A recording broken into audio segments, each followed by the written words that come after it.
Et que tout le monde dise, Père, nous te remercions de nous rassembler afin d'apprendre aux pieds du Seigneur Jésus-Christ.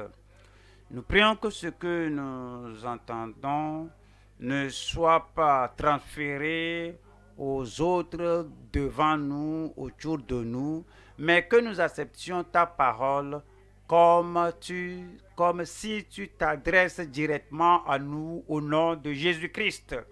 Que ta parole porte de fruits dans chaque vie. Au nom de Jésus, nous prions. Amen. Amen, qui va réveiller quelqu'un qui est dormant à côté de vous. Que le Seigneur vous bénisse. Asseyez-vous. Nous allons à Luc 15, du verset 11 au verset 24. Luc chapitre 15, verset 11 dit, il dit encore un homme, le Seigneur donnait une parabole pour montrer que Dieu a la propriété de toute vie, même les gens qui n'ont pas accepté Christ. Dieu est le Créateur, Dieu Dieu a la paternité sur tous. Quand Jésus a dit qu'il y a encore un homme avec deux fils, cela se référait à Dieu. Il a deux fils, un fils juste et l'autre religieux. Deux fils. Certains vont à la mauvaise direction, d'autres vont à la direction appropriée. Deux genres de fils. Certains sont sincères, ils servent le Seigneur. D'autres sont hypocrites, ils ne servent pas le Seigneur. Il a deux genres de fils. Il nous dit au verset 12. Verset 12 dit, le plus jeune dit à son père, mon père, donne-moi la part de bien qui doit me revenir. Et le père leur partagea son bien.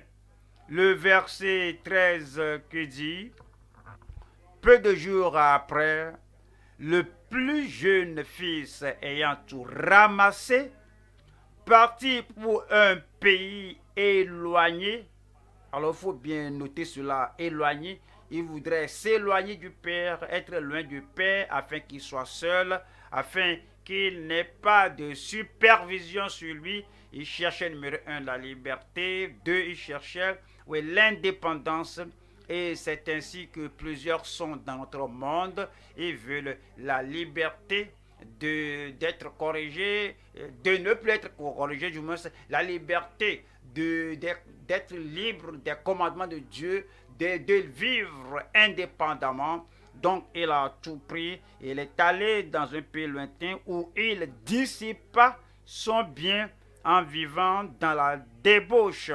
Nous lisons le verset 14 qui dit, lorsqu'il eut tout dépensé, ouais, il y a un temps où quelqu'un a gaspillé son énergie, son cerveau et tout ce qu'il a. Maintenant, il est malade, il est anémié et il ne sait plus ce que la vie sera pour lui parce que tous les talents naturels, tous les dons, tous les talents, tous les dons, tout ce que le Seigneur lui a donné, tout a été gaspillé, gâché. Et c'est dit que lorsqu'il eut tout dépensé, une grande famine survint dans ce pays et commença à se trouver dans le besoin. 15. Il alla se mettre au service d'un des habitants du pays. Oui, c'est dans un pays éloigné. Dans ce pays éloigné, les gens dans le pays éloigné ont divers styles de vie comme les Juifs. Lui, il était juif. Alors il vient de la terre, il venait de la terre promise. Il est allé dans un pays éloigné et il se mettait au service d'un habitant dans ce pays lointain-là, qui l'envoya dans ses champs garder les pourceaux. Le verset suivant dit, il aurait bien voulu se rassasier des carouges que mangeaient les pourceaux, mais personne ne lui en donnait. 17 dit, étant rentré en lui-même, c'est comme il était hors de lui-même, c'est comme il était fou, il était malsain. Ouais, les gens qui font des choses qu'ils ne doivent pas faire, ils ne sont pas à eux-mêmes parce qu'ils sont fous, ils sont insensés, ils sont contrôlés par un autre pouvoir, par un autre esprit. Ils ne sont pas au contrôle de leur vie, mais à cause de la faim. Alors il est revenu à lui-même, étant rentré en lui-même.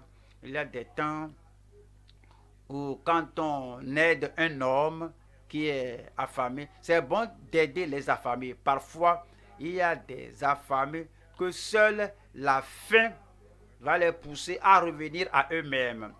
Donc, on doit être, sinon, un but de prière. Ouais. Est-ce que celle-ci, c'est une fille prodigue? Est-ce que celui-ci, un fils prodigue? C'est la famine, la faim là qui va le pousser à revenir à lui-même, à raisonner même. Qu'est-ce que je fais ici? Pourquoi suis-je ici? Pourquoi je suis allé ici? Alors la personne qui fuit Dieu, la personne qui fuit le contrôle, qui fuit les Écritures, qui fuit son droit d'aînesse, parfois c'est en temps de faim, lorsqu'il se voit dans la pénurie, dans la pauvreté, dans la famine, que toi tu es là et tu n'as pas prié, tu n'as pas pensé. Pourquoi cet homme est dans cette condition? Pourquoi cette femme est dans cet état? Et dès qu'on voit quelqu'un comme ça qui est affamé, nourrissez-le, nourrissez-le. Alors comprenons que tout ce que nous apprenons dans les Écritures, et dit que, étant rentré à lui-même, il se dit, combien de mercenaires chez mon père, c'est dans la maison de son père, ont du pain en abondance. Et moi, ici, je meurs de faim. Il nous dit maintenant au verset 18, je me lèverai. Maintenant, la faim lui a prêché, la famine lui a prêché, la pénurie dans laquelle il se trouvait l'a conduit à la repentance, il l'a réveillé. Mais que fais-tu ici? Pourquoi tu es ici? Tu es fils d'un bon père, d'un père prospère, riche. Te voici, mais qu'est-ce que tu fais ici? Et ce que le père ne pouvait pas le dire, il s'était séparé de son père, et il n'y a pas d'amis avec lui, point d'autres amis qui puissent lui parler. Ces gens ne sont pas sérieux, ils sont hypocrites, mais son propre cœur lui a dit, lui a parlé à cause de la faim, et que je me lèverai, j'irai vers mon père, et je lui dirai. La faim lui a enseigné comment prier, la famine lui a enseigné comment prier. C'est la grande famine là, qui l'a ôté du trône de l'orgueil et l'a mené à ses genoux et dit que, oui, je lui dirai, mon père, j'ai péché contre le ciel et contre toi. Pas de prédicateur qui puisse lui parler ainsi, mais ce que la faim, aucun prédicateur ne peut lui enseigner ce que la faim lui a poussé à reconnaître. Parfois dans notre famille, parfois dans notre vie, c'est la pénurie, c'est la faim, c'est la pauvreté dans laquelle on se trouve là, qui va prêcher la plus grande message à laquelle on doit répondre. Et il n'a pas seulement dit que je me lèverai, mais voilà le verset 19, et il dit, je ne suis plus digne. Voyez, oui, croyant que donne-moi ce qui m'appartient, donne-moi mon droit, et ce qui m'appartient. Je suis digne d'avoir cela. Ouais, les pères juifs ont une loi à l'époque. Si vous avez deux fils et si on donne, oui, si on donne si on donne un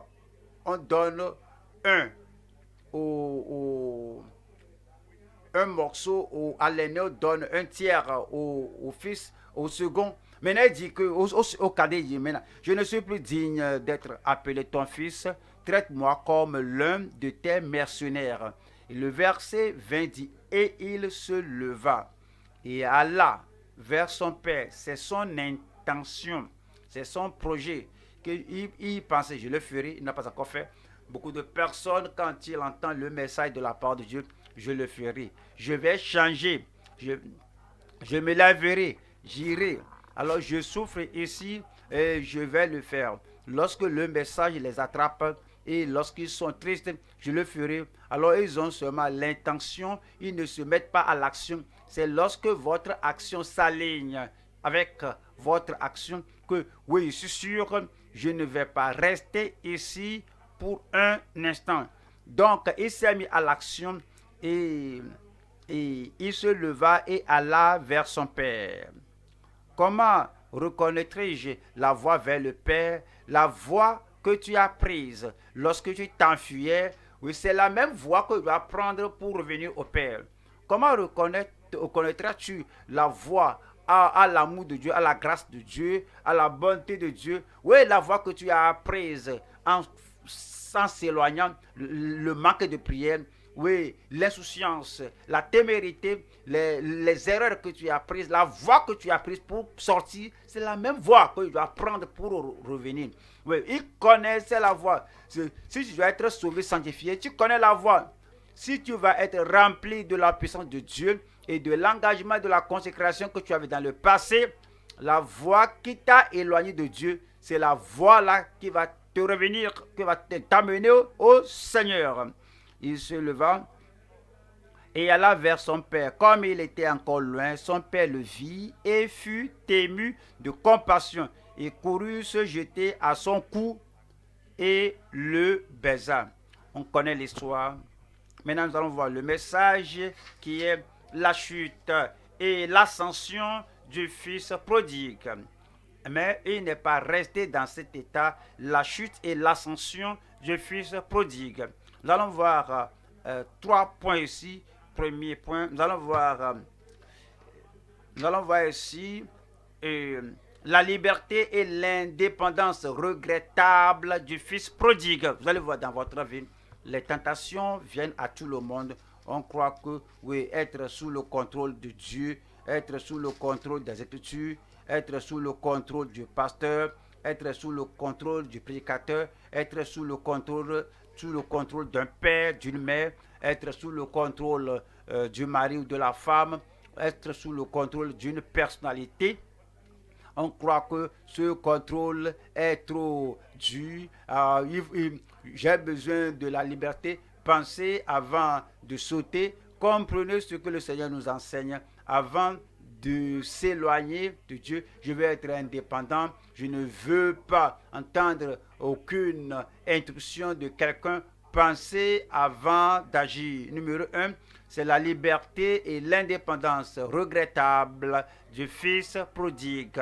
Numéro 2, c'est l'insouciance et l'indifférence des bergers prodigues. Vous voyez, lorsque le Seigneur a narré la parabole qui est devenue une histoire et qui s'applique à plusieurs vies, il y avait des bergers, des rois, des princes qui se sont faits comme des fils prodigues. Troisième point, c'est la faveur, la ferveur et l'héritage remarquable des serviteurs proactifs. Des serviteurs proactifs. On va au premier point. Nous allons voir ici la liberté et l'indépendance regrettable du fils prodigue. Nous allons voir 3 sections ici. Numéro 1, c'est la liberté fatale du fils prodigue. Numéro 2, la famine ardente sur les moqueurs persistants. 3, c'est l'aliment interdit avec les pourceaux pollués. Numéro 1, là-bas, nous allons voir la liberté fatale du fils prodigue. Vous savez, la liberté qui nous blesse, la liberté qui nous fait regretter. Vous voulez la liberté? Dieu dit d'accord, tu veux prendre ce chemin, où tu peux t'en aller. Ephraïm a choisi de servir les idoles, oui, qu'il s'en aille. Alors cette liberté devient fatale, que après que vous serez partis à ce pays lointain après avoir choisi votre voie et vous êtes là. Mais je crois que la liberté est douce, ceci est amer. Je croyais que l'indépendance est agréable, mais ceci là va tuer l'homme, va tuer la femme là, va tuer l'enfant là. Alors c'est fatal. Ce genre de liberté, c'est fatal. Cette indépendance que le fils prodigue voulait avoir, il avait, mais il n'en avait pas joui. Allons au psaume chapitre 10, verset 4. Le méchant avec arrogance, le méchant dit avec arrogance, il ne punit pas. Il n'y a point de Dieu. Voilà toutes ses pensées. Voyons psaume 12, verset 5. Ceux qui disent, nous sommes puissants par notre langue, nous avons nos lèvres avec nous. Qui serait notre maître? Ça, c'est la liberté, c'est fatal. Ça, c'est l'indépendance, et cela est fatal. Allons à Jérémie chapitre 2. Jérémie 2, 13. Car mon peuple a commis un double péché, ils m'ont abandonné, moi qui suis une source d'eau vive, pour se creuser des citernes crevassées qui ne retiennent pas l'eau. Voilà le verset 31. 31 dit, hommes de cette génération, considérez la parole de l'Éternel. Ai-je été pour Israël un désert ou un pays d'épaisses ténèbres?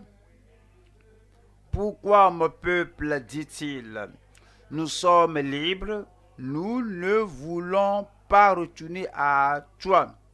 Que nous sommes libres, je suis assez âgé pour prendre ma décision, aller là où je veux aller, me marier à qui je veux, penser à un homme qui a 25 ans, qui a 30 ans, et penser à une jeune dame qui est âgée de 30 ans, 32 ans, qui prie, connaît la volonté de Dieu. Que je crois qu'on souligne beaucoup cela. Alors on souligne beaucoup le fait de dépendre de Dieu. Moi, je sais ce que je veux. Je sais ce que mon futur veut être. Alors, ces gens veulent l'indépendance, que personne ne leur dise. Est-ce que tu as prié? Est-ce que tu as cherché la face du Seigneur? Certains disent que ils veulent quitter quelque part. Ils veulent quitter le pays. Alors, ils veulent abandonner le boulot qu'ils font, que cela ne va pas avec mon niveau. Ils veulent quitter le foyer, que je veux divorcer avec mon mari. Est-ce que tu as lu la Bible? Et que s'il te plaît,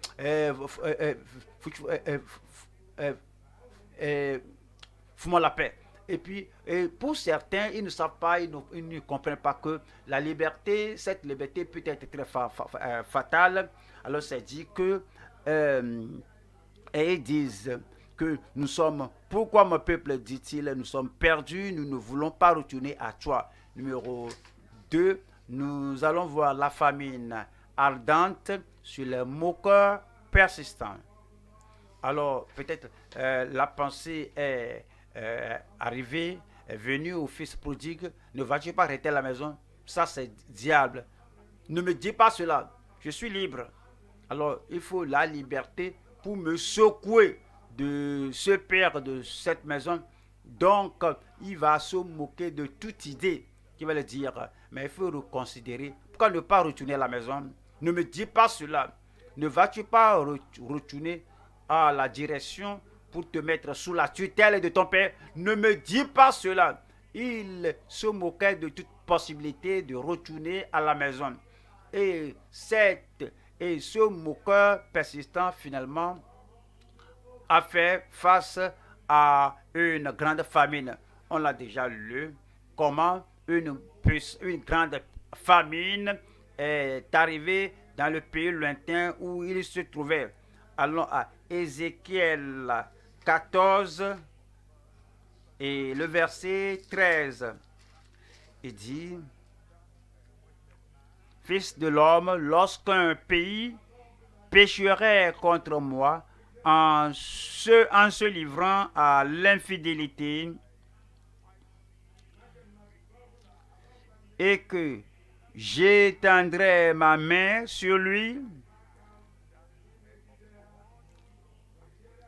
si je brisais pour lui le bâton du pain, si je lui envoyais la famine, si j'en exterminais les hommes et les bêtes.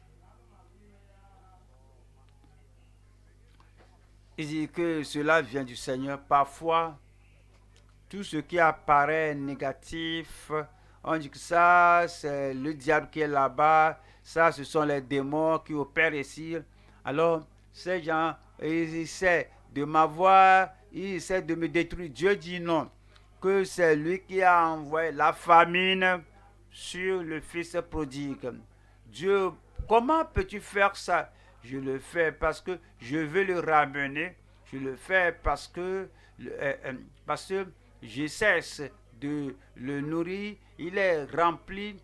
S'il est regorgé de tout ce qu'il a, de tout ce qu'il veut, il ne va pas se repentir. Et s'il meurt dans le pays lointain, il périra pour toujours. Il ira en enfer. Mais j'ai besoin de lui. Je l'ai créé pour moi-même afin qu'il ait la communion avec moi. C'est pourquoi dans ce pays lointain, alors il aura si faim, il parviendra à la famine et la faim va le ramener. Alors Dieu a dit que oui, j'enverrai la famine sur lui. Combien de fois nous, avec notre douceur humaine, combien de fois avec nos yeux aveugles, nous sommes aveugles, nous ne savons pas comment Dieu traite l'homme là, on ne sait pas comment Dieu traite la femme là, et nous sommes très empressés à coup de coup. Est-ce que tu peux avoir ceci? Parfois même, on se prive de notre bien, que Jésus a dit de faire du bien. Oui, c'est très vrai, c'est très vrai. Mais le meilleur qu'on puisse faire, c'est de prendre quelqu'un du pays lointain pour le conduire à la terre promise. Et Dieu a dit, c'est moi, que j'enverrai la famine sur lui. Verset 14 qui dit, et qu'il y eut au milieu de lui ces trois hommes, Noé, Daniel et Job, des gens de bonne nature, des gens fidèles, des gens qui ont la puissance avec Dieu. Même si ces gens sont là, étaient là, ils sauveraient leur âme par leur justice, dit le Seigneur l'Éternel. Que pensez-vous que parfois l'évangéliste, un prédicateur, un pasteur, quelqu'un qui a la foi réelle, il a prié pour cette personne, le problème est ôté. Il a prié pour l'autre personne, le problème est ôté. Il a prié pour Géasi. Il dit, Seigneur, guéris-le. Seigneur, guéris-le. Et Géasi ne dit pas, voici ce que j'ai fait. C'est pourquoi la lèpre est venue sur moi. Géasi ne dit rien. Au fait, ceci n'est pas naturel, que ceci ce n'est pas biologique, ceci n'est pas scientifique, ceci est spirituel.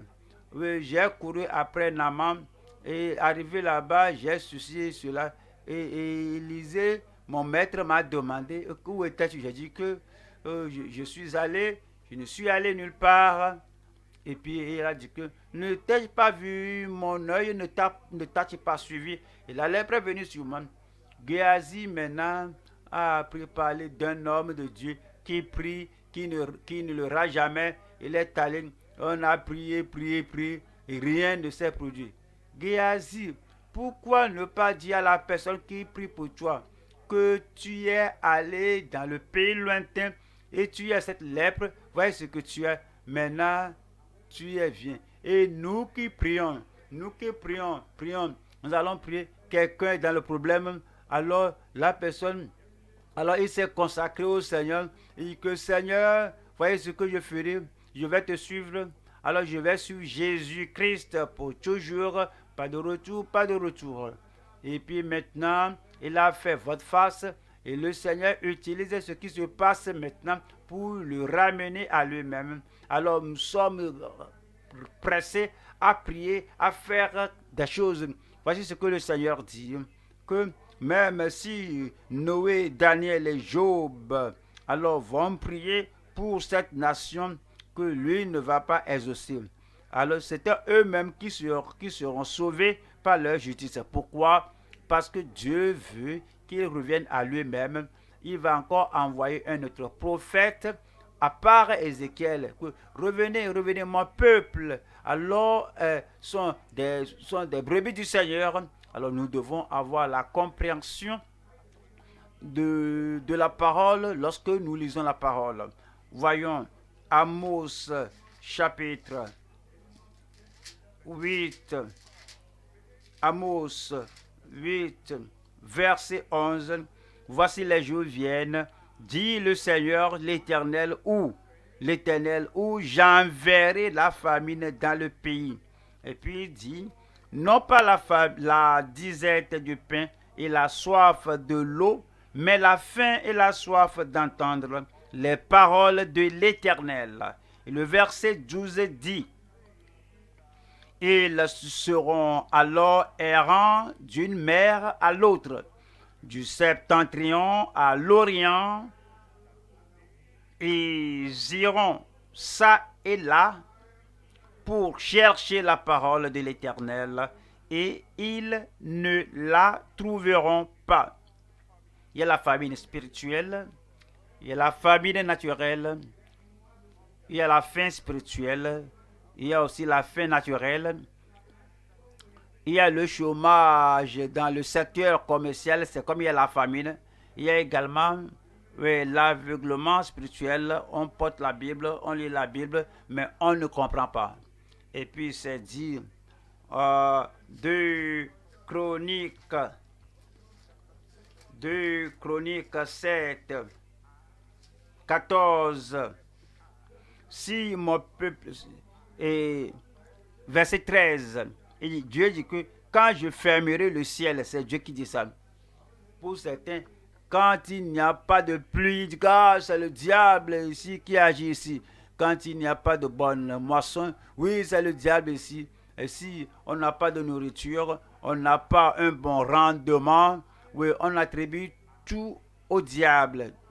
Ici, Dieu dit, quand je fermerai le ciel, 2 Chroniques 7, 13, quand je fermerai le ciel et qu'il n'y aura point de pluie, quand j'ordonnerai aux sauterelles de consumer le pays, quand j'enverrai la peste parmi mon peuple. Si ces gens-là étaient stables, fermes, qui servent le Seigneur, ils n'auraient pas envoyé ce qu'il leur a envoyé. S'ils étaient loyaux au Seigneur, le Seigneur n'enverrait pas ces choses vers eux. Parce qu'ils étaient égarés et se trouvaient dans un pays lointain, que si je fais cela, mon peuple, verset 14 dit, si mon peuple sur qui est invoqué mon nom s'humilie. C'est ce qu'il dit, que Job peut prier pour eux, je ne vais pas exaucer. Daniel peut prier pour eux, je ne vais pas exaucer. Noé peut prier pour eux, leur justice ne va pas sauver ces gens. Mais si eux-mêmes, s'ils viennent de s'examiner, de reconnaître, d'admettre, Dieu dit, ah oui, c'est ce que je cherche. Oui, je ne cherche pas que quelqu'un vienne les aider et qu'ils continuent dans le pays lointain. Non, si mon peuple sur qui est invoqué mon nom, si eux-mêmes vont s'humilier, prier, chercher ma face, et s'ils se détournent de ces mauvaises voies, il dit, mais c'est ce que je cherche. Ce fils prodigue doit revenir à lui-même et doit dire que je me lèverai et j'irai. Alors il doit réellement le faire et avec son et soutenir l'action, soutenir l'intention avec soutenir son intention avec l'action.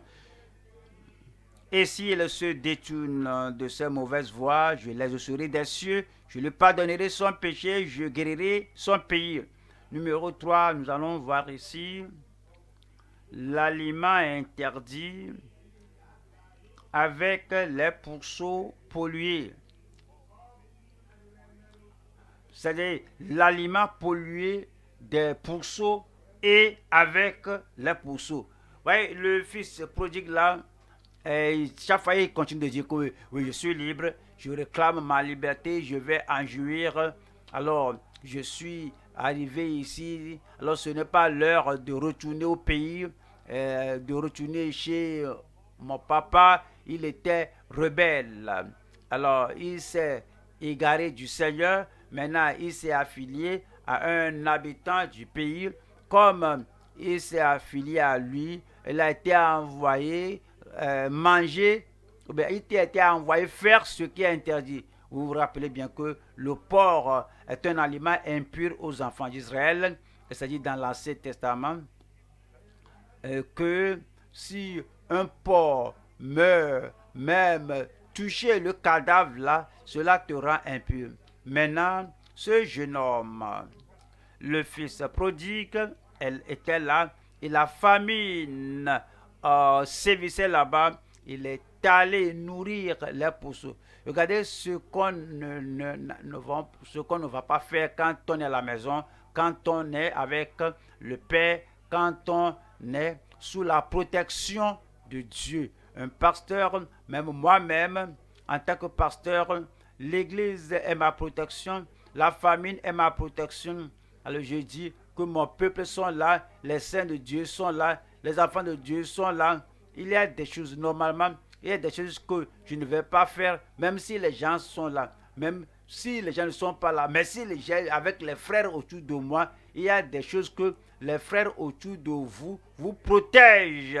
Alors, la femme que vous avez vous protège, l'homme que vous avez vous protège, les gens qui vous regardent, et comme ceux qui vont, ils vont rendre compte de votre vie, ils vous protègent de ces choses. Mais si vous dites que, mais moi je ne veux plus ces choses-là, mais je veux la liberté, je veux l'indépendance, je ne veux pas que tous ces gens-là me contrôlent. Où étais-tu parti? Qu'est-ce que tu lis? Qu'est-ce que tu vois? Et tu es loin, arrivé dans le pays lointain là. Il y a des choses même que personne ne va vous dire de faire à la maison. Des choses que personne ne peut même vous pousser à faire à la maison. Mais vous allez faire ces choses. Malheureusement, vous allez faire ça, vous allez faire ce que vous n'allez pas faire à la maison. Et verset Luc 15 nous dit qu'il est allé se joindre à un habitant de ce pays-là et qu'il a envoyé nourrir les pourceaux. La condition de service n'est pas en bon état, pas d'argument, même avoir une place où mettre sa tête, où les pourceaux dorment, même cela, maintenant ils ne pouvaient pas manger. La nourriture que les pourceaux mangeaient, personne ne lui a donné ça, mais c'était aussi mauvais que ça. Et lorsqu'il est arrivé, et lorsqu'il était acculé, il était arrivé à l'état très bas là, il a dit que, mais je crois, je dois faire quelque chose. Là, l'eau propre, retourner au Père, ben, il doit oublier tout cela. Alors, voyons, Marc 5, verset 11. Il y avait là, vers la montagne, un grand troupeau de pourceaux qui paissaient. Le verset 12 dit, et les démons le prièrent, disant, envoie-nous dans ces pourceaux afin que nous entrions en eux. C'est la demeure favorable des démons, les pourceaux.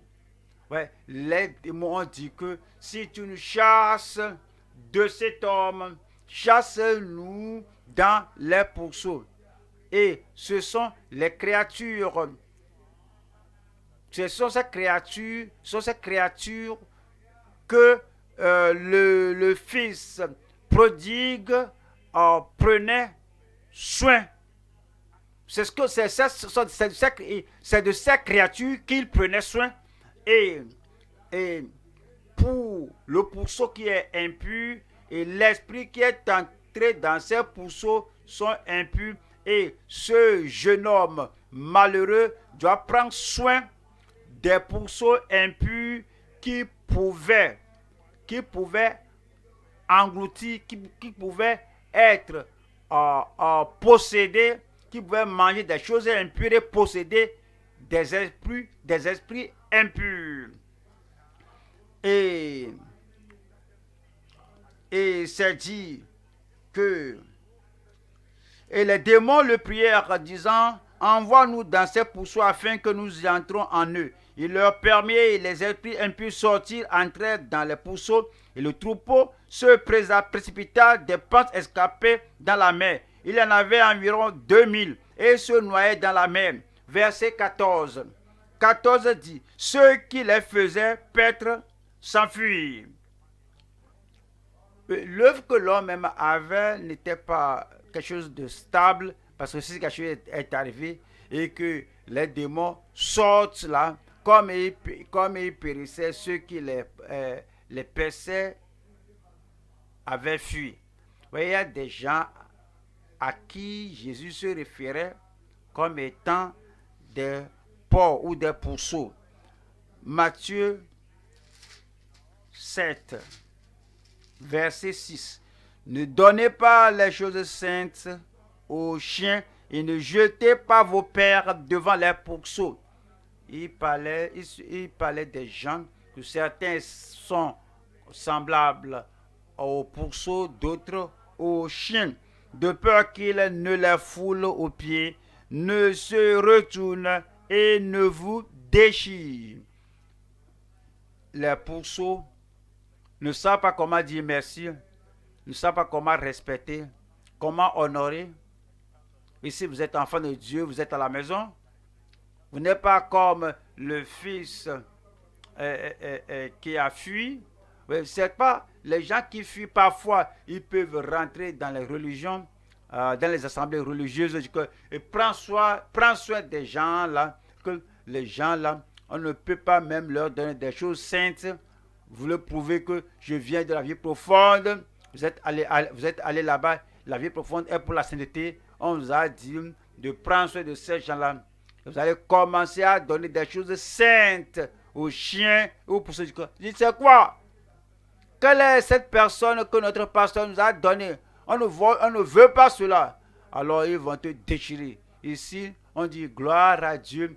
Tu fais bien. Frère, tu fais bien. Nous apprécions ton service. Nous apprécions la bonne chose que tu fais. Tu fais sortir les gens de leur péché au Sauveur. Merci. Fais plus. Là, quand on te dit de prendre soin des pourceaux, il n'y a pas de gratitude. Il n'y a pas de reconnaissance là-bas. Deuxième Pierre 2, verset 22 dit, il leur est arrivé ce que dit un proverbe vrai, le chien est retourné à ce qu'il avait vomi.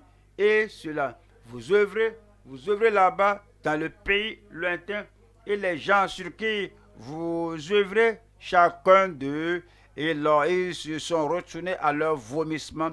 Et la truie lavée, le pourceau lavé, la truie lavée, c'est vautré dans le bourbier. Donc, c'est un boulot, un travail perdu, gaspillé. Vous n'allez pas mourir dans un pays lointain. Vous n'irez pas dans un pays lointain.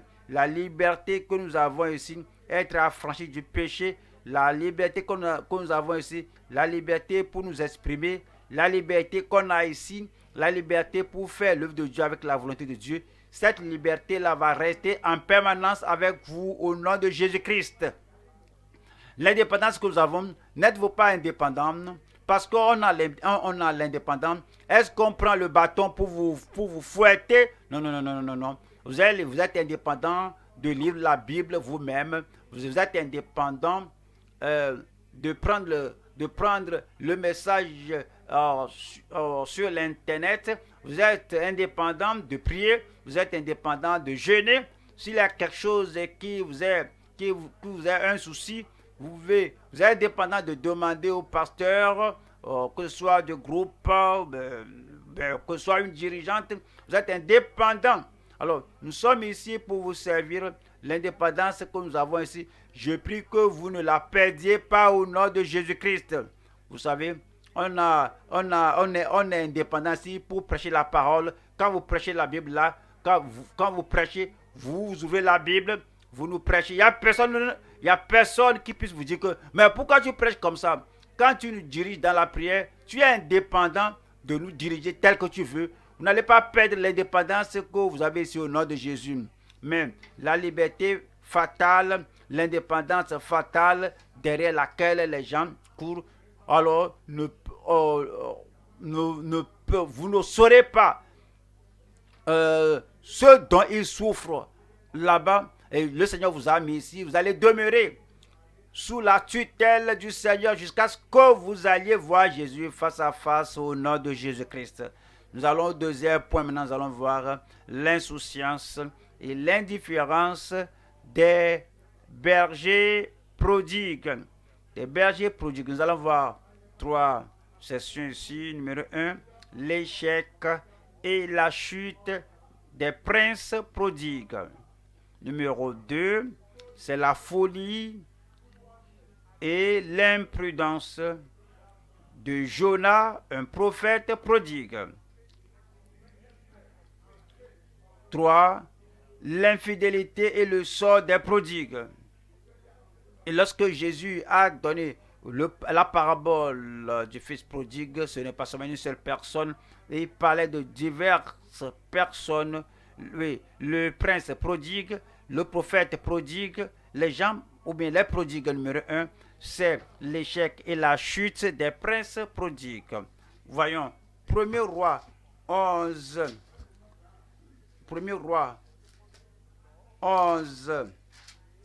versets 1 et 2.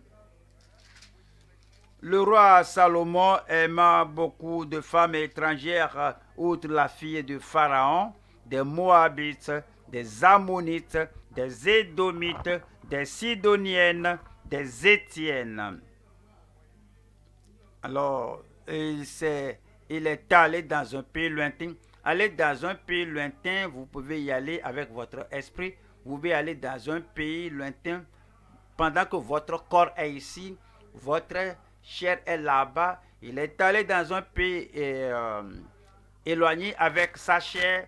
Vous pouvez aller dans un pays éloigné avec votre émotion, avec votre désir, avec la souillure que vous voulez. Salomon est allé dans un pays lointain et il a vu toutes ces femmes-là. Le verset 2 dit, appartenant aux nations dont l'Éternel avait dit aux enfants d'Israël, vous n'irez point chez elles et elles ne viendront point chez vous.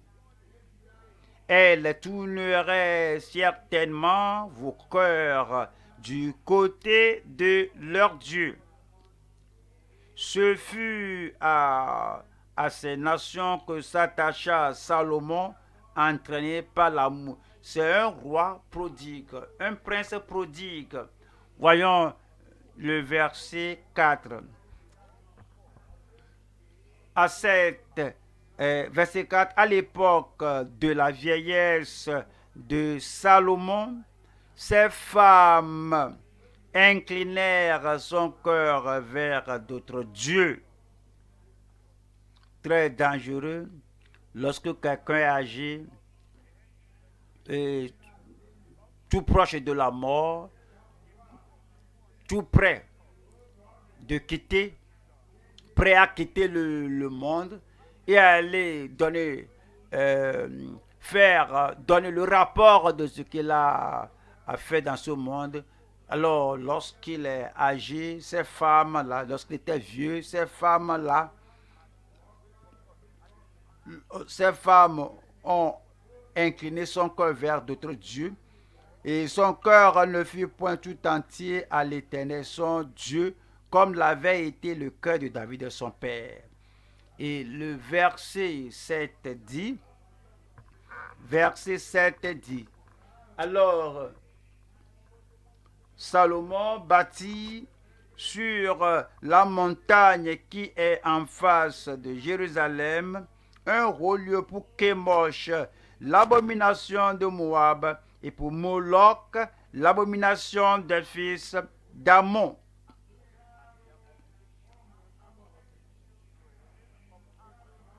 Voilà le verset 8. Et il fit ainsi pour toutes ces femmes étrangères. Il avait 700 femmes étrangères. Aucune femme en Israël qu'il pouvait marier. Lui, Salomon, un roi prodigue, il a fait ceci pour toutes les femmes. Et il fit ainsi pour toutes ces femmes étrangères qui offraient des parfums, des sacrifices à leur Dieu. Pensez au roi d'Israël qui a ces femmes étrangères au fait. Qu'est-ce que les dirigeants, les anciens d'Israël ont fait? Est-ce qu'ils ont confronté Salomon? Non. L'homme là, il a la sagesse qu'il a ruinée. La sagesse qu'il a épargnée, qu'il a protégée, qu'il a préservée du conseil et de l'approche des gens. Il y a des gens comme ça. C'est une sagesse fatale.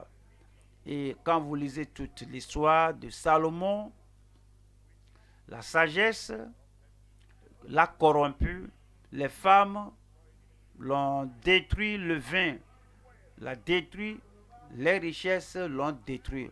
Un homme qui a toutes ces opportunités, mais il est devenu un roi prodigue.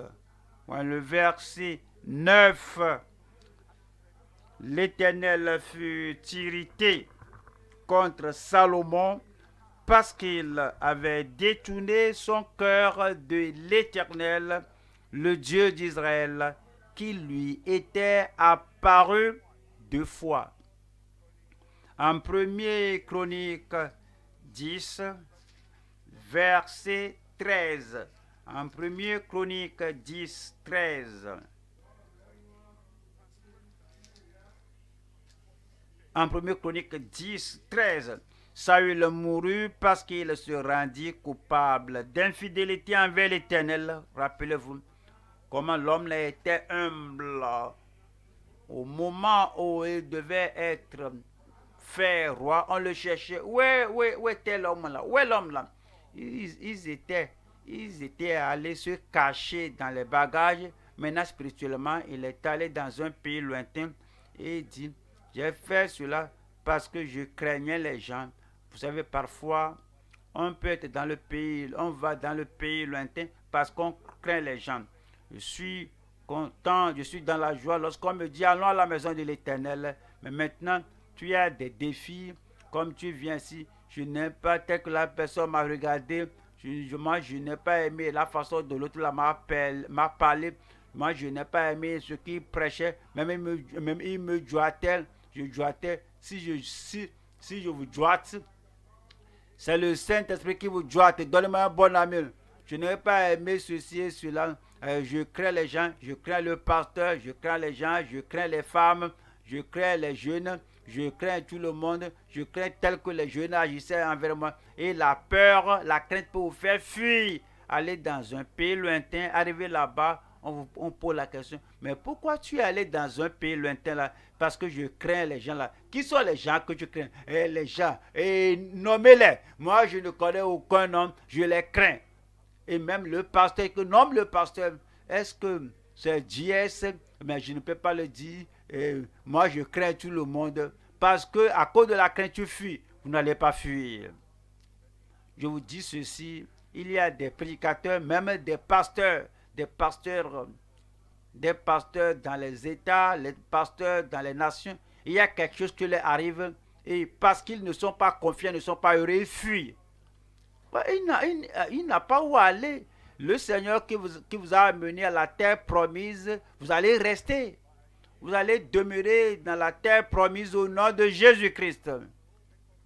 Alors, parce que je crains les gens, et puis finalement, il ne pouvait pas prier Saül. Alors, il est allé vers la magicienne de Endor, celui qui a éliminé la magie, la sorcellerie, ce qu'il avait détruit. Alors, il a embrassé cela de nouveau. Et la Bible a dit, donc il n'observa point la parole, et parce qu'il interrogea et consulta ceux qui évoquent les morts.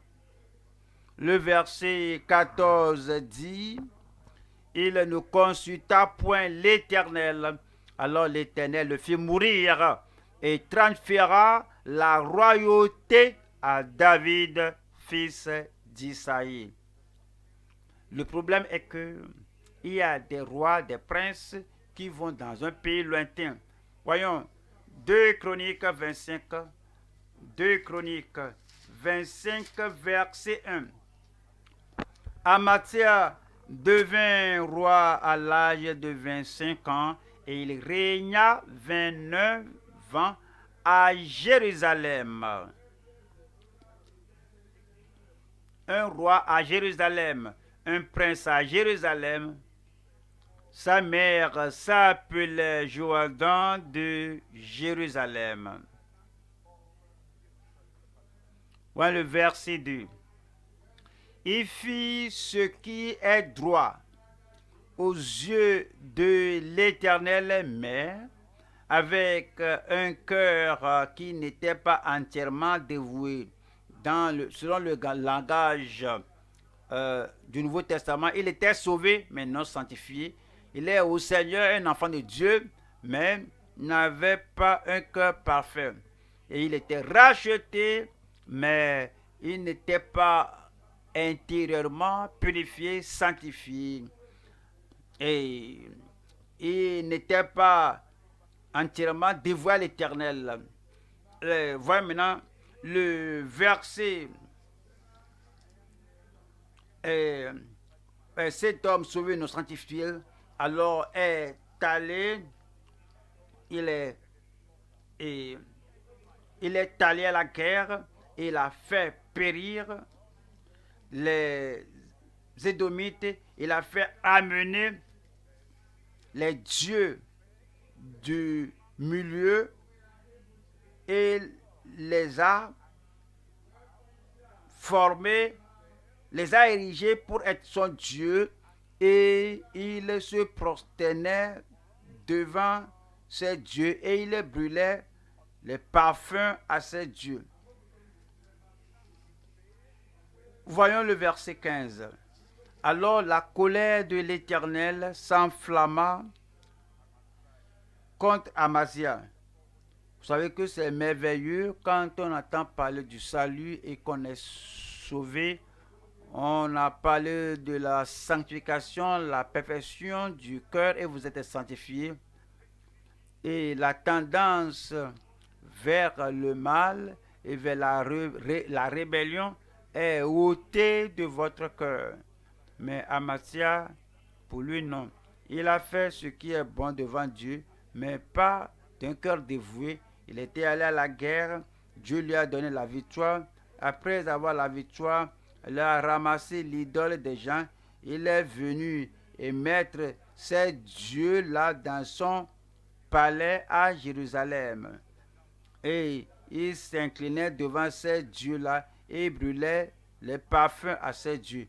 Et un homme de Dieu lui est venu. Mais comment peux-tu faire pareille chose? Les dieux qui ne pouvaient pas délivrer leur peuple de ta main. Voilà le verset 16 qui dit, comme il parlait, Amathia lui dit,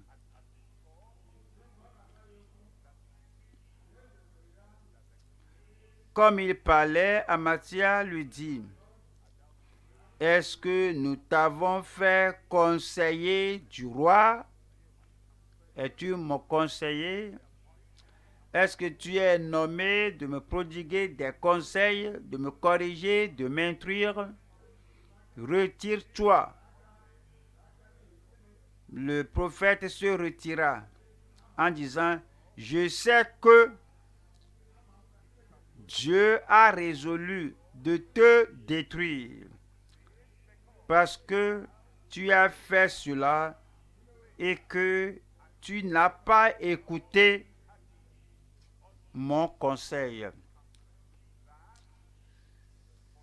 Ça, c'est le prince prodigue, le fils prodigue, le prince prodigue, le roi prodigue, le dirigeant prodigue, le berger prodigue. Allons à Osée 4. Osée 4, 4.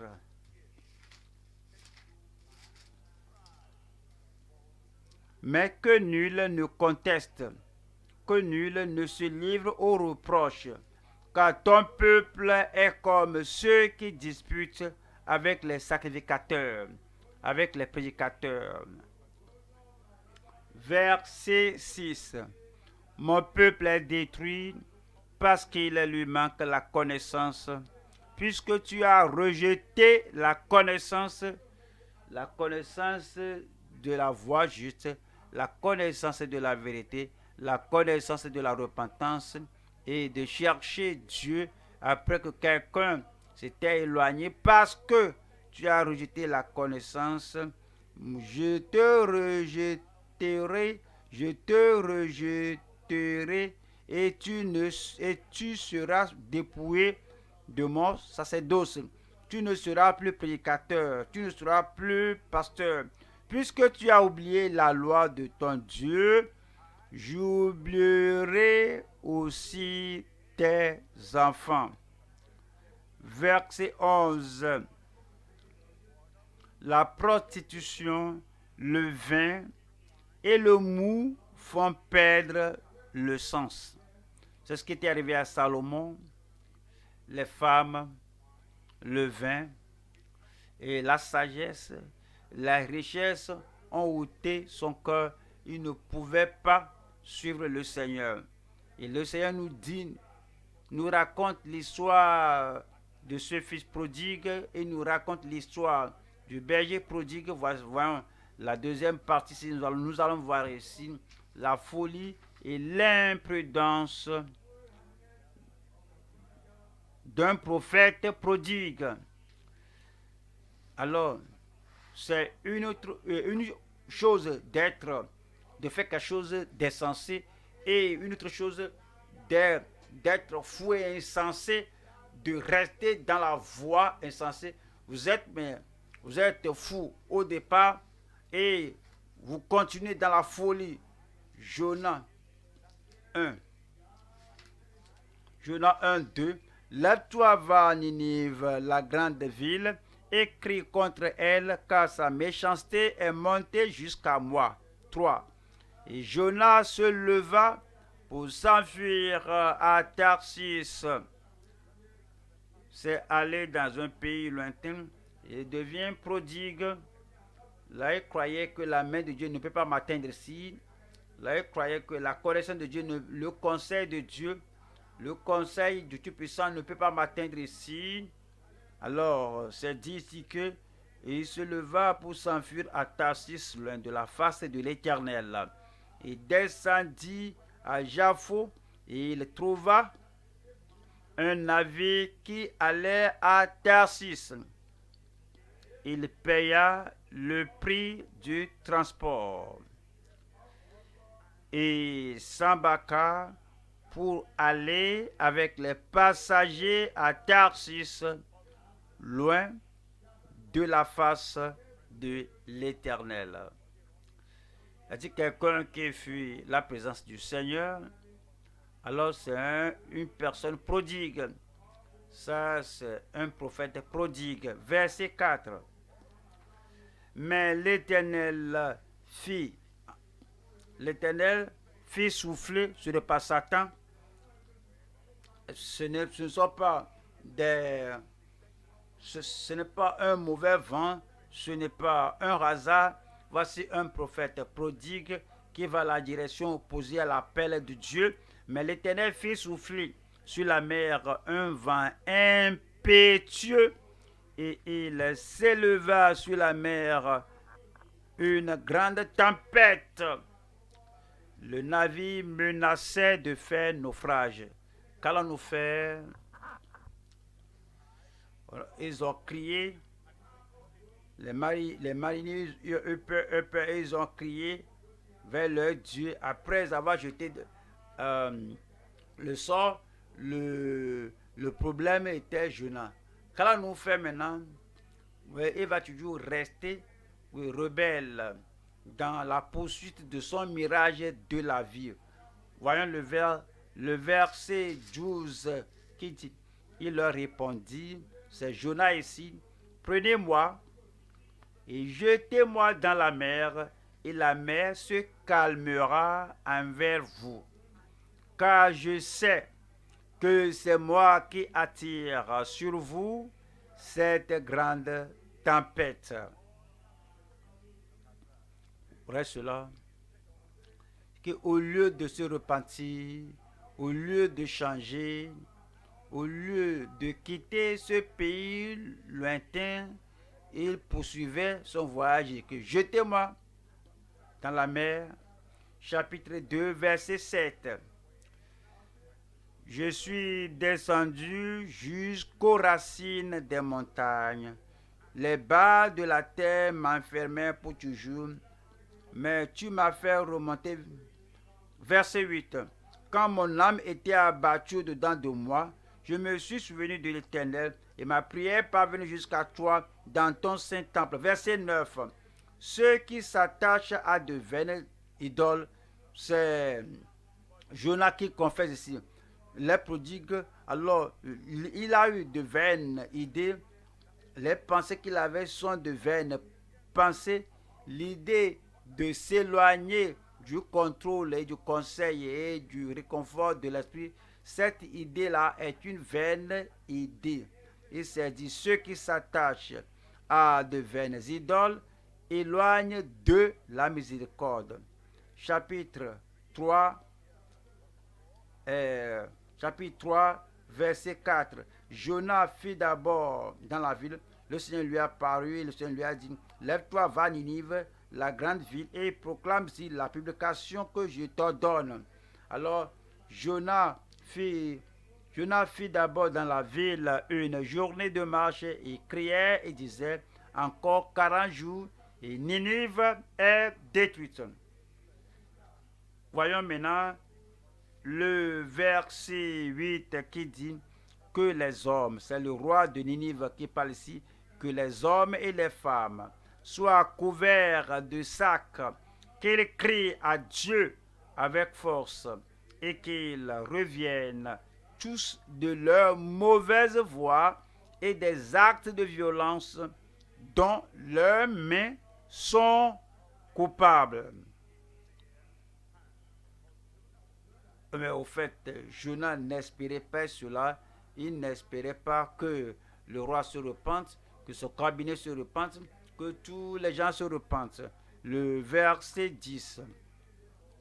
Dieu vit qu'ils agissaient ainsi et qu'ils revenaient de leur mauvaise voie.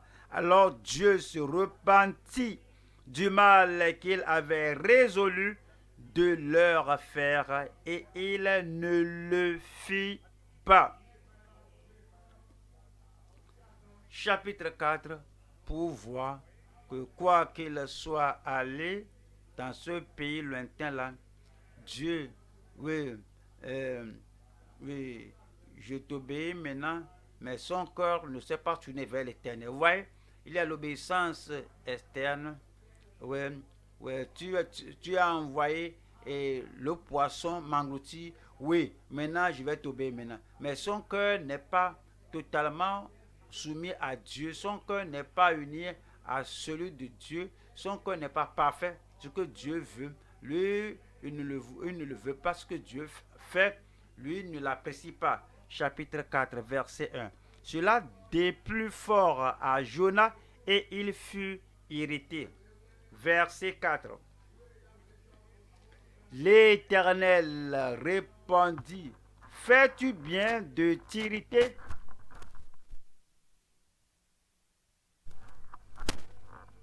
Verset 9. Dieu dit à Jonas, fais-tu bien de t'irriter à cause du ricin? Il répondit, je fais bien de m'irriter jusqu'à la mort. Maintenant on peut le dire, son cœur n'est pas attendri temporairement, l'engloutissement par le poisson l'a rendu sobre, sérieux. Oh Dieu, je sais que, oui, que je me suis donné à des vanités. Maintenant, je veux t'obéir. Et le Seigneur a ordonné au poisson de le vomir au bord de la poisson. Et le Seigneur lui a recommissionné. Mais il disait, mais au Seigneur, quand on le chapitre 4, que voici ce que voici ce que voici ce que je me disais dans mon pays lorsque je fuyais, et voici ce que tu as fait maintenant parce que tu es un Dieu miséricordieux. Mais l'homme là, il s'était irrité contre Dieu. Je prie que le Seigneur touche notre cœur, qu'il tourne notre cœur vers la bonne direction à suivre au nom de Jésus-Christ. Chapitre 3e partie ici, c'est l'infidélité et le sort des prodigues. Le prince prodigue, le prophète prodigue et les gens prodigues ou les prodigues. Allons au psaume 73. Psaume 73, verset 27. Car voici ceux qui s'éloignent de toi périssent. Le fils prodigue qui ramasse tout ce qu'il a et il allait va dans un pays lointain. Car voici ceux qui s'éloignent de toi périssent. Et ils étaient sur le point de périr de faim.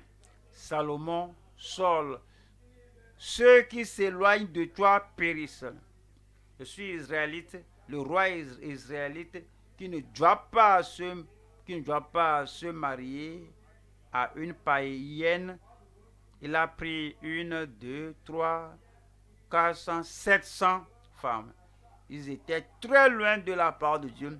Il est loin du désir du Seigneur. Il est très loin des instructions de Dieu pour Israël. Car voici ceux qui s'éloignent de toi périssent. Voyons Proverbe, chapitre 14. Proverbe 14, 12. Telle voie paraît droite à un homme, mais son issue, c'est la voie de la mort. Voyons le verset 13. 13 dit, au milieu même du rire, le cœur peut être affligé. Le fils prodigue, la fille prodigue, le roi prodigue, ils savent comment se cacher, comment couvrir l'angoisse dans le cœur avec le rire, le regret dans le cœur. Ils peuvent couvrir cela avec le sourire. Ah, comment vas-tu ce jour? Alors ils vont sourire, mais dans le cœur, il y a la souffrance, il y a le jugement, il y a la souffrance, la punition d'être dans un pays lointain, d'être un fils prodigue, une fille prodigue dans un pays lointain.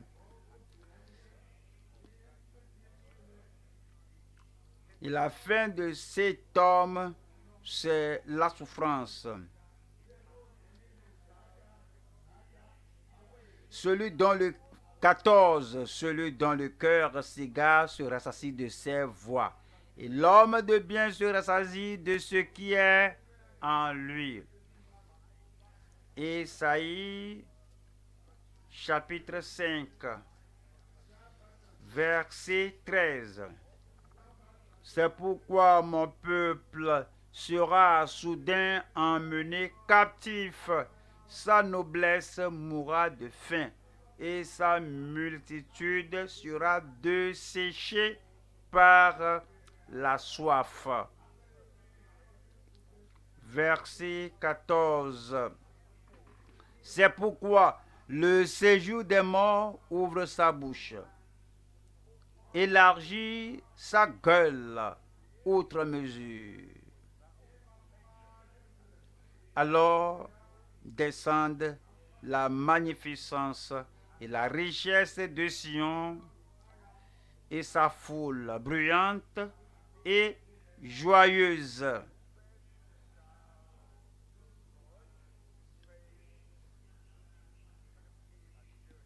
Voyons, Jérémie 50, chapitre 50, Jérémie 50, verset 6. Mon peuple était un troupeau de brebis perdues, mon peuple bien-aimé, mon peuple qui croit, mon peuple racheté, les gens qui s'intéressent, à qui le peuple à qui je m'intéresse et que j'ai fait sortir de la servitude, mon peuple était un troupeau de brebis perdues. Le berger les égarait, les faisait errer par les montagnes. Elle allait des montagnes sur les collines, oubliant leur bécaille. Nous allons au troisième point. Troisième point, nous allons voir la ferveur et l'héritage remarquable des serviteurs proactifs. Voyons Luc au chapitre 15, 18 qui dit: je me lèverai, j'irai vers mon Père. Ça, c'est une décision proactive. Ceci est arrivé, mais toujours peut être inversé. Je suis allé dans un pays lointain. Maintenant, je dis maintenant, il n'y a rien de bénéfique dans ce pays lointain. Aujourd'hui, beaucoup de personnes qui vont aller dans le pays lointain, ils cherchent de verts pâturages et s'en fichent. Y a-t-il une église là-bas? Ce n'est pas mon souci. Je vais sortir de l'Afrique. Et quel que soit ce qui se passe là-bas, quel que soit ce que je lis, que ça se passe dans le pays là-bas, moi je vais aller là-bas. Alors si je ne peux pas avoir le visa là-bas, je vais aller dans un autre pays, comme je vais transiter là-bas, je travaille là-bas, je vais avoir un peu de visa, je vais avoir le visa et je vais regagner le pays là-bas. Mais vous savez, tout n'est pas bon comme ce que vous croyez dans un pays lointain là. Et si arrivé là-bas, ce que vous espérez, vous ne l'avez pas. Donc je vais aller d'abord. Et ce fils prodigue, il a vu la souffrance inimaginable. Parfois, c'est le mari qui va dans le pays lointain. Je vais aller là-bas et puis avoir ceci et cela. Et puis, lorsque je me suis bien établi, quelques mois, regardez ma qualification, je vais t'appeler, tu vas venir. Il est allé maintenant, il y a 5 ans maintenant, 6 ans maintenant, il n'était pas en mesure de s'établir. Il n'avait même pas, il n'a pas pu établir ses papiers pour rester. Et la femme est ici. Ce peut être la femme qui va dire que mon mari, que j'aille au moins, regardez ce que j'ai. Est-ce qu'il cherche là-bas dans le pays lointain? Est-ce que tu as prié? Tu parles de prière. Alors, j'ai surfé, j'ai tout vu sur l'internet. Je sais que je peux y aller. Et mon mari, et puis le mari va l'amener à l'aéroport. Au revoir. Quelques mois, je te verrai encore. Il y a 7 ans maintenant. Et elle n'était pas en mesure de ramener son mari. Prions, veillons, pensons avant de planifier, avant de détruire notre vie. C'est dit que la ferveur et l'héritage remarquable des serviteurs proactifs. C'est dit en Luc 15, verset 18, qui dit: je me lèverai, j'irai vers mon père et je lui dirai: Père, mon père, j'ai péché. Ces trois mots-là, j'ai péché, ça peut changer le destin d'un homme, le cœur d'un homme. Ça peut changer la pauvreté d'un homme en prospérité. Ça peut changer la mauvaise décision prise et nous conduire à la terre promise. J'ai péché et je dirai à mon père et que j'ai péché contre le ciel et la terre. 19. Je ne suis plus digne d'être appelé ton fils. Traite-moi comme l'un de tes mercenaires. Verset 20. Il se leva et alla vers son père. Comme je l'avais dit, la planification est différente de la réalisation. Chaque fois planifier, je vais le faire, je vais le faire. J'essaie d'avoir le courage et j'essaie de me pousser à faire ça. Ils planifient, mais ils ne font jamais. Ils ont l'intention, mais jamais ils ne supportent pas leur intention avec l'action. Mais l'homme là, on dit ici qu'il se leva, il alla vers son père. Comme il était encore loin, son père regardait à tout moment à la fenêtre. Va-t-il revenir ce jour? Je sais que la faim va l'assommer. Je sais que les circonstances vont changer, va revenir. Et son père, alors, regardait chaque fois à la fenêtre et vient. Alors il désire reprendre le fils. Le père nous attend et dit que Jésus a dit que je mangerai avec toi. Il veut communier avec nous. Et comme il était encore loin, son père le vit et fut ému de compassion et courut. Le père a couru à cause de l'empressement dans le cœur. Que je dis quelque chose de cette course. Vous pourriez être âgé. Être âgé ne vous empêche pas de courir. Si vous avez quelque chose dans le cœur, la passion dans le cœur, vous voyez les pécheurs mourir dans leur multitude. Vous les voyez dans le rêve, lorsque vous les voyez au cours des festivités. Quoique votre corps soit vieux, il y a quelque chose en vous, l'amour de Dieu en vous, l'amour pour les pécheurs, la passion en vous, la passion, l'intercession, alors vont dynamiser votre corps et vous allez courir.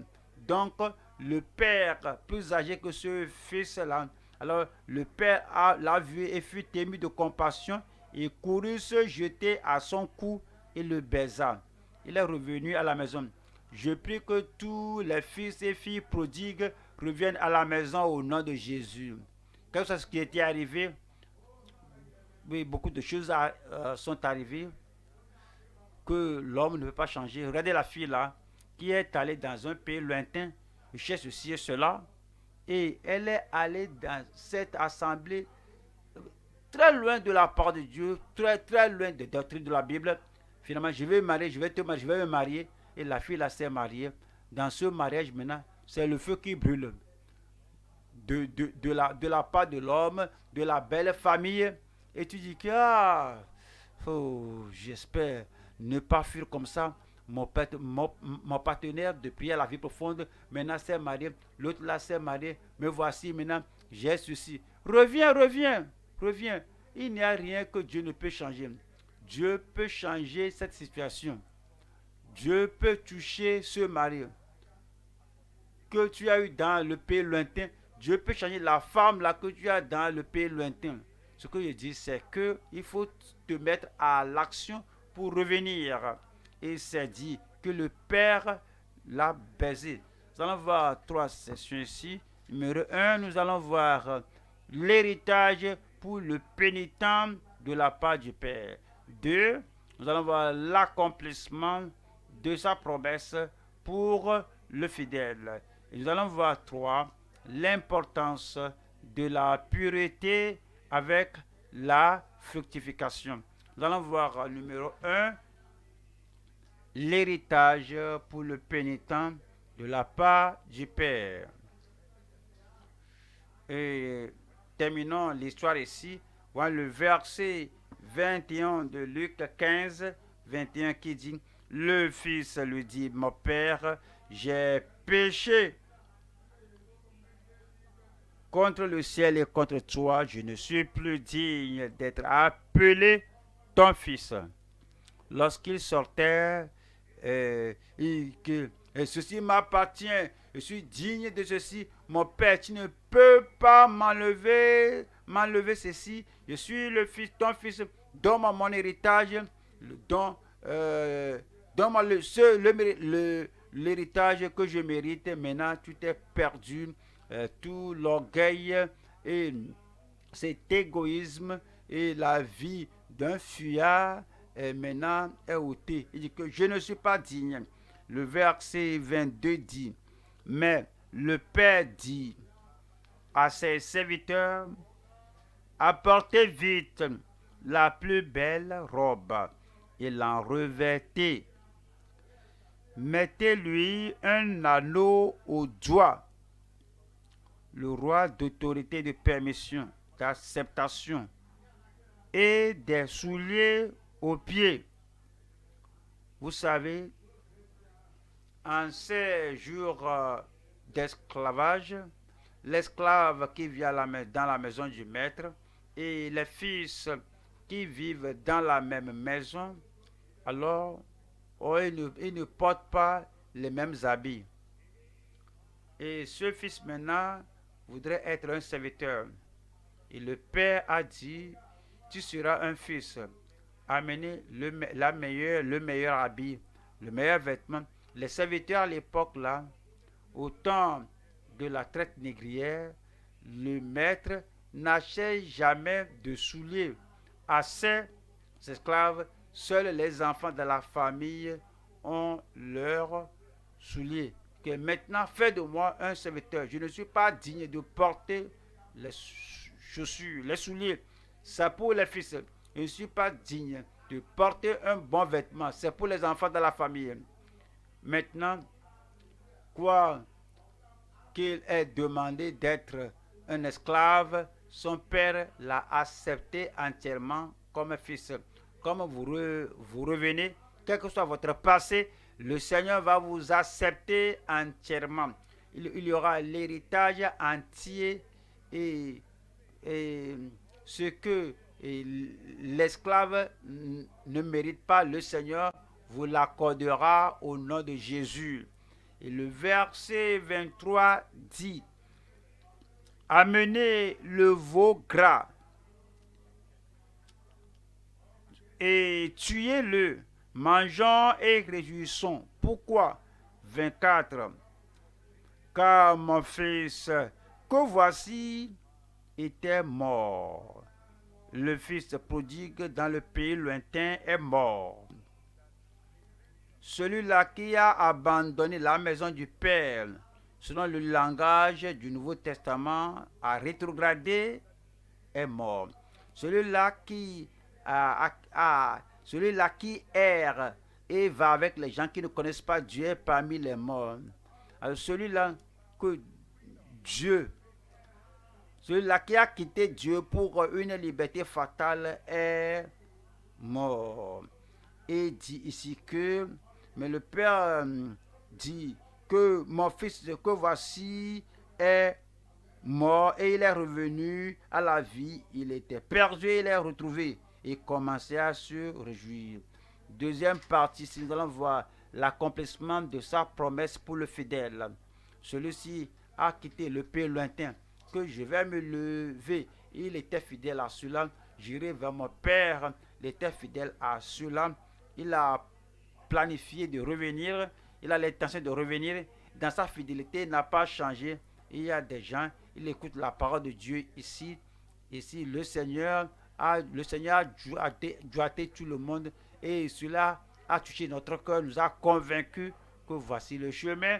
Marchez-y, dit oui, je le ferai, oui, je le ferai. Et ils sortent de cette porte et ils oublient leur intention, ils oublient leur décision, ils oublient leur plan et ne, ils ne se mettent pas à l'action.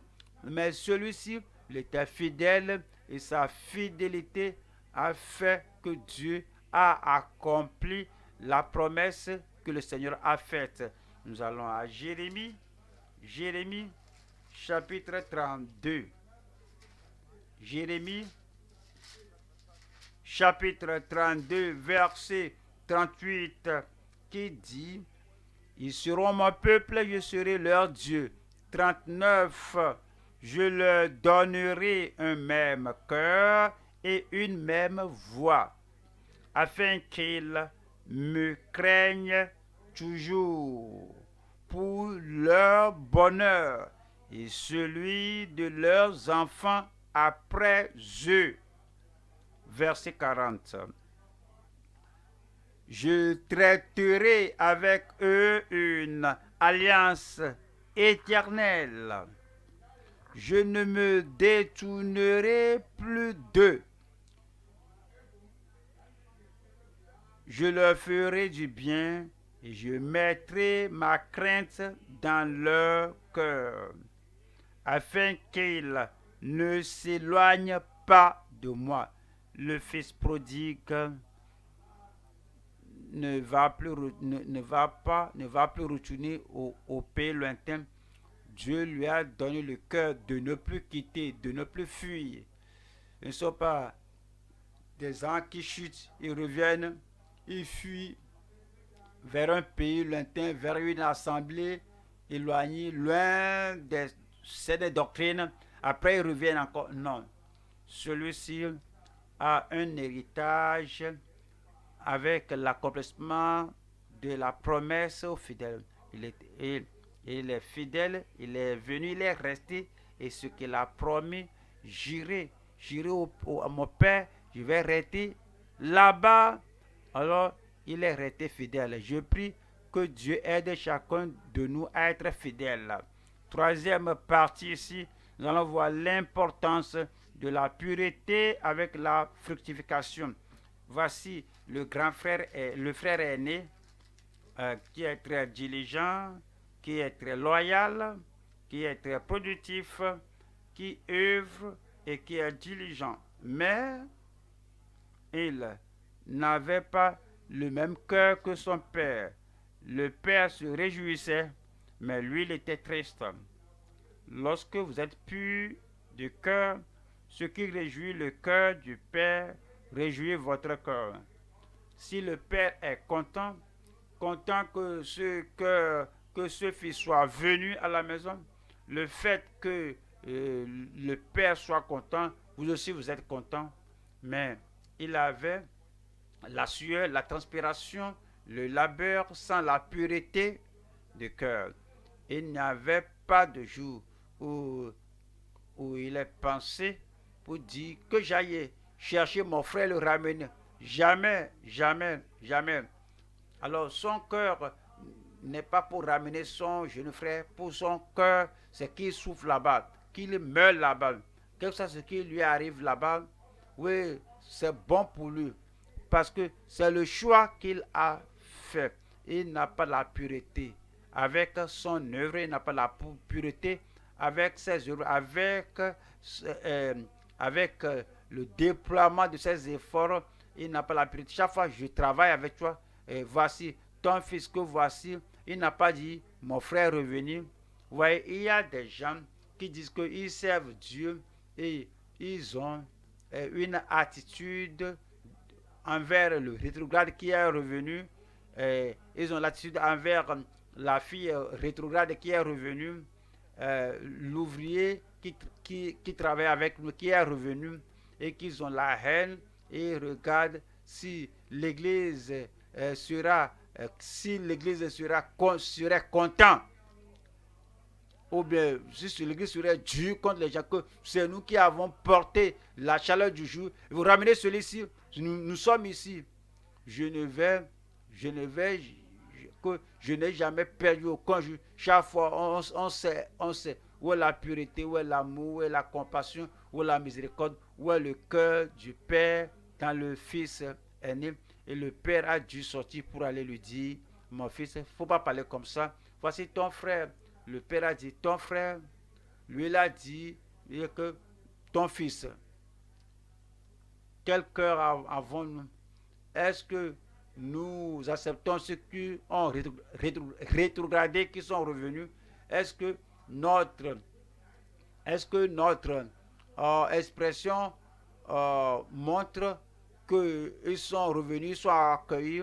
Le frère aîné ne voulait pas que le jeune homme là se sente à la maison. Est-ce que nous sommes sauvés, sanctifiés? Est-ce que nous sommes purs? Est-ce que nous sommes passionnés comme Dieu le Père? C'est ce que Dieu veut qu'on regarde. Pas seulement lire une histoire, mais de savoir que nous devons être purs.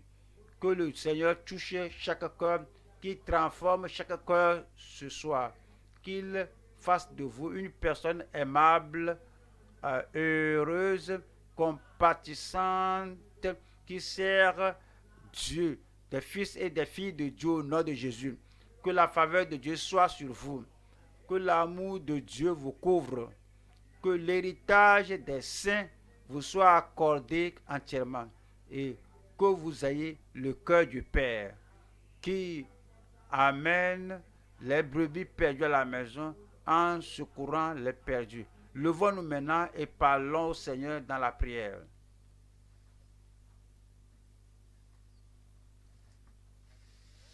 Nous avons beaucoup entendu.